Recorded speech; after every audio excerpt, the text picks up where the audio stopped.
বাংলাদেশের রাজনীতিতে উজ্জ্বল নক্ষত্র হয়ে ওঠার বৈশিষ্ট্য যাদের মধ্যে লক্ষ্য করা যায়, ওসমান হাদি তাদেরই একজন। আজকে তাকে গুলি খেয়ে রাস্তায় পড়ে থাকতে হয়েছে। এটা বাংলাদেশের জন্য লজ্জার।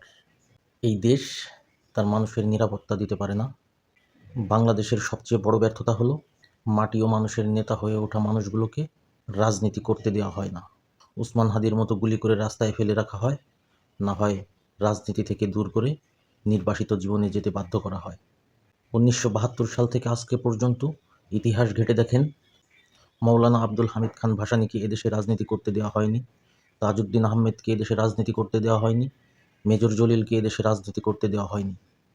এভাবে আরও হাজার হাজার দেশপ্রেমিক নেতা হারিয়ে গেছে রাজনীতির ময়দান থেকে। এই ধারাবাহিকতার অংশ আজ ওসমান হাদি। আমরা ব্যর্থ জাতি, আমরা আপনার মতো নেতাকে ধরে রাখতে পারি না। এটা আমাদের ব্যর্থতা, আপনি আমাদেরকে মাফ করে দিবেন।